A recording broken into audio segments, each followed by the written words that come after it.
This scan is a follow-up scan of a CEO of a company.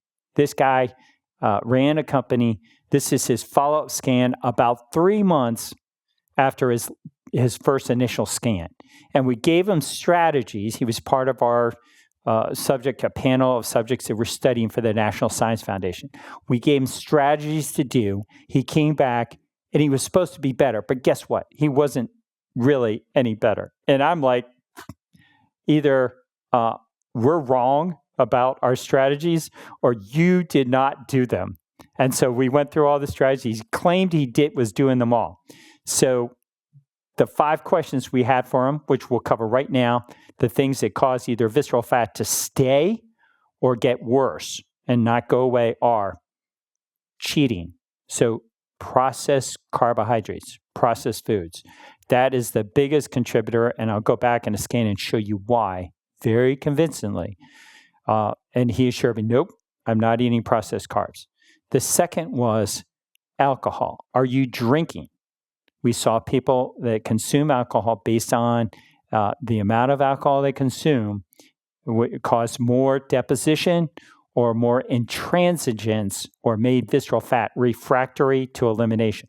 He assured me he wasn't drinking a drop. The third one we ask about that we saw causes visceral fat or makes it impossible, hard to eliminate, is poor sleep. If you're not sleeping because you are staying up at night, you're gambling, you're looking at the internet, pornography, whatever. You're got insomnia, you got obstructive sleep apnea, or you got an enlarged prostate, and you're waking up 5 times a night to pee. Whatever interferes with your sleep is going to contribute to visceral fat, either not being able to go away or it'll make it worse. The fourth one is stress. Stress is a killer, causes visceral fat to accumulate. And a lot of people might be executives or high performers or professionals. They might look good, but they got stress and they have visceral fat being deposited in their abdomens, but they're thin. And so we would see that. And it was in a lot of executives like that. And the fifth one is endurance exercise. Too much exercise. When it comes to exercise, there's a Goldilocks principle. If you exercise too much, you're sort of like, slaves, like from the Old Testament, Egyptian slaves, the Egyptian taskmasters, Pharaoh and stuff, working them to death. Well, that's not healthy. You want a certain amount of exercise and not too much. There's that Goldilocks. So this guy was a distance runner. He was running 10 miles a day, 5 days a week, and his visceral fat did not get any better.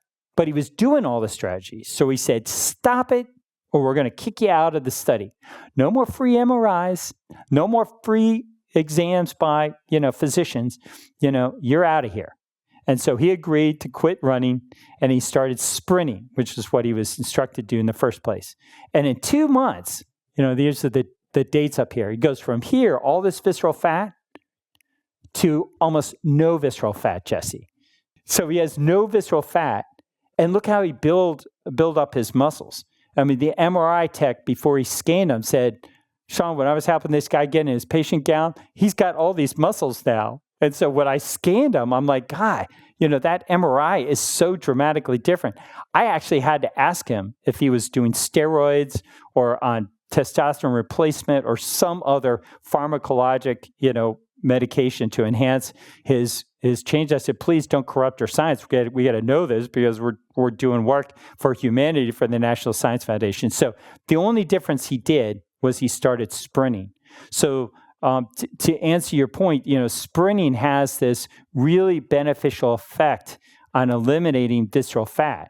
And it's really an important strategy that we give all our clients now to do maximum intensity exercise because of its contribution in burning up visceral fat. So you don't have to exercise a long time.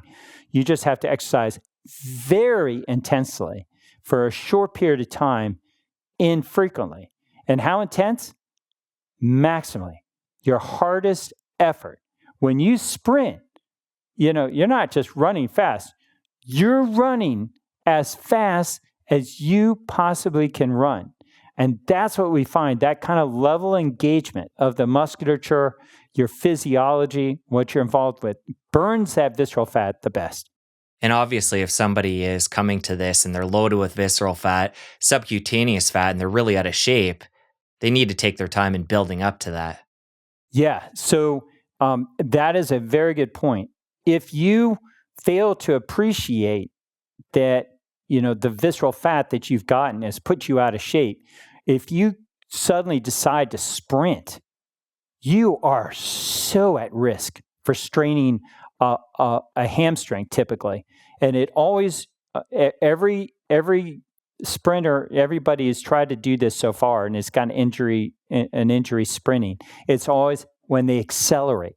So they accelerate way too fast. They just imagine themselves, Usain Bolt, they're coming off the starter blocks and they're just going to crush it.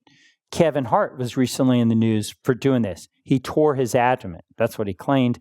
I suspect that the medical term for that is probably got a hernia, but he strained too much and those muscles and the tissues are so inflamed that they tore. And so you can strain your muscles, tear your muscles, and it can be, I'll go so far as to say, it could be permanent. You could permanently damage yourself, but most of the time it's kind of, it's transitory and you get through it.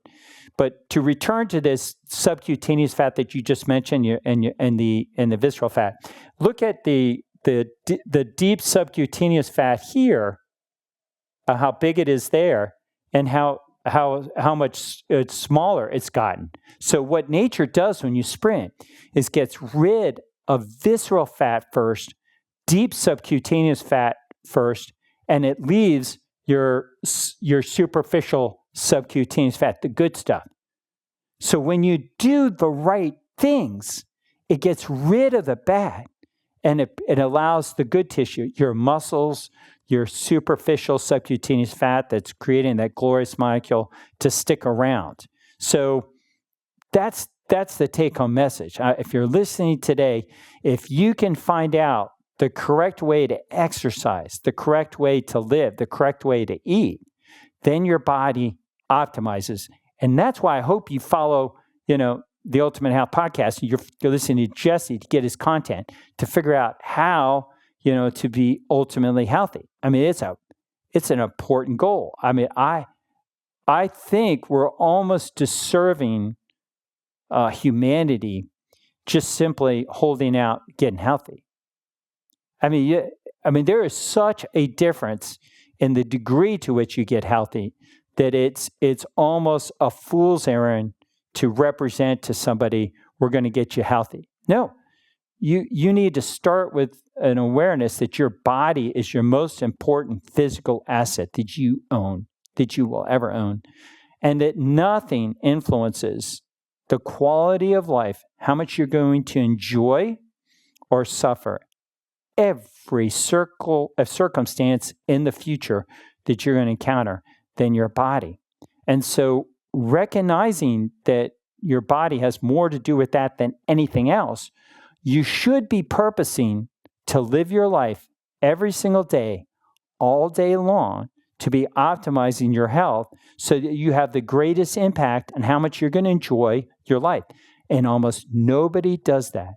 And that's why you see the masses, 99.999, being sucked out into the ocean where they're treading water, slowly drowning, accumulating disease, only to end up, if they're not dead right away from a heart attack, end up in diapers, needing perinatal care from affliction of chronic disease over a period of time. And those very rare person, the 0.00001% that finds out about this notion of optimizing your health, eliminating visceral fat and this type of dangerous fat, those people do something very different. They continue to get better for the rest of their lives. And so far, I've been studying this for 13 years, and I will look at you and say, I have no idea where it stops. For as far as we've been studying this, people are continuing to improve. So they become a better version of themselves years down the road than they were when they got started. If you enjoyed that clip, press here for the full episode. I'll see you over there. nothing that I'm aware of as a physician whose passion is to help people become the best biological versions of themselves possible, to optimize their health.